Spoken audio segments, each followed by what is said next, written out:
All right, so how about, let's start with that first one. We'll do first and second. The first one is, you can do it all together or do it separately, but the first one was like, what was your strategy that worked well through the big picture of the process? And then the second one is, what would you do differently, if anything?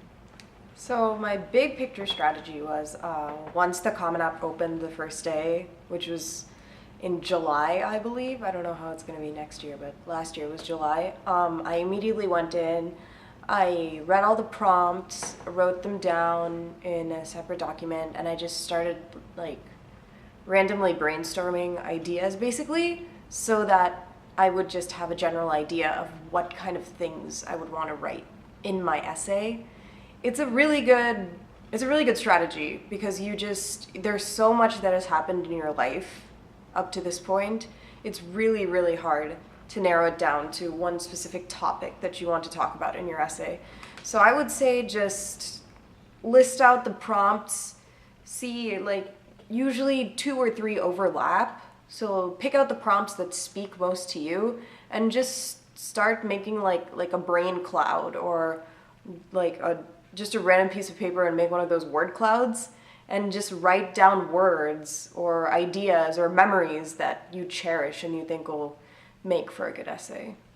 And as for my personal process, if any of you guys are going to be arts majors of any kind, my process was a little bit different than all of your other friends. Don't be intimidated by that. Most of them are going to be just writing essay after essay after essay and taking all of the tests and sending all of those tests in. And you're going to be doing that too. But in addition to that, you're basically going to have to complete your college app over and over and over again through auditions or portfolios. And that's okay if your friends don't get that because they're not going into that field. Just don't be discouraged by the amount of work you have to put in to making your audition reels or your arts portfolios and sending those in, and those do cost a little bit of money. But just don't be intimidated by that. Just take a breather, think about what you want to put in your portfolio, think about what represents you the best, and just send it in, and that's it.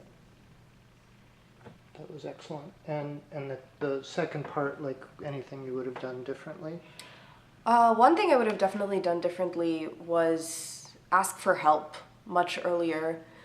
The college process, I feel like I'm a broken record, but the college process, especially for someone at this school who's going to be an arts major or a fine arts major, it can feel very isolating.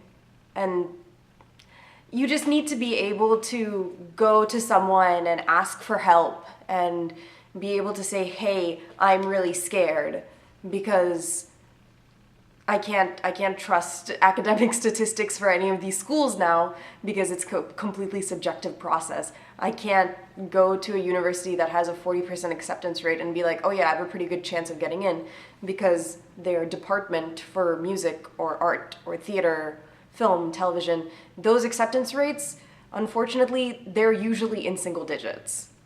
So you need to not look at that, and you need to be able to go to people and ask for their help and be able to find a few teachers that they don't necessarily have to be arts teachers. Just find a few teachers that you can talk to openly, and if it comes to that, in confidence, so that you can just take the feelings out of your body and just put them into the air, and they're there and they're gone. And after that, just expunge yourself of any negativity. That's something that I experienced a lot, especially when I started auditioning for a lot of schools, and some of the schools I felt just were not my best work. I just had like all of these negative feelings inside of me, and it wasn't good because when I got to the next audition, I had all of those negative feelings clouding my brain, and I couldn't focus. So you need to be able to have someone who you can talk to, a friend, a teacher, your parents, your teddy bear, it doesn't matter. Just talk to someone, let it out of your body. I think that's the best advice that I can give. That was that was excellent.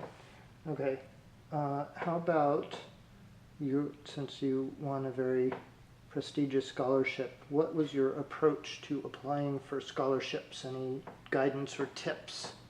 So, if you guys don't know, there's this amazing foundation in Arizona called the Flynn Foundation that gives just a great scholarship to about 20 people each year.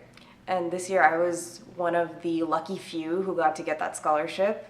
And how I learned about it is my sister, when she's 3 years older than me, so she applied for the scholarship when she was a senior, and she made it all the way to the finalist stage. And even though she didn't get the scholarship, it opened up a lot of doors for her in state. She went to University of Arizona, and they gave her a lot of additional money just because she had the Flynn name attached to her. So she got like the Wildcat scholarship that covered her tuition, and then she got stipends for room and board. And that name also carries into college. A lot of professors are looking for students who rep that Flynn name because it's synonymous with people who are super hardworking, very intelligent, innovative, and just real go-getters. And those are the kinds of people, even when you're a freshman in college, those are the kinds of people that professors are looking for to work with. And it's going to open up a lot of doors for you.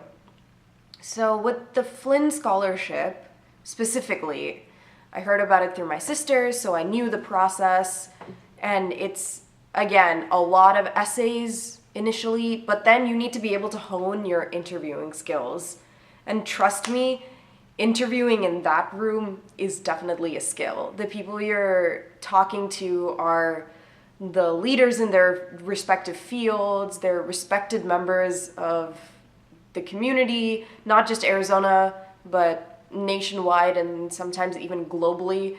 One of the people in my interview was a globally renowned oncologist who had discovered one of the genes that linked women with a higher propensity of breast cancer. So it may seem very intimidating. So you need to be able to be a really, really, really good interview candidate. So you need to be able to not be afraid in that room and just converse casually, but also show that you are what it says on the piece of paper in front of them and more. So I would encourage all of you to try at least for the Flynn Scholarship, because no matter what stage you get to, having that Flynn name attached to your name when you're going into college, it's going to open up a lot of doors for you, trust me. Good. Excellent. One more.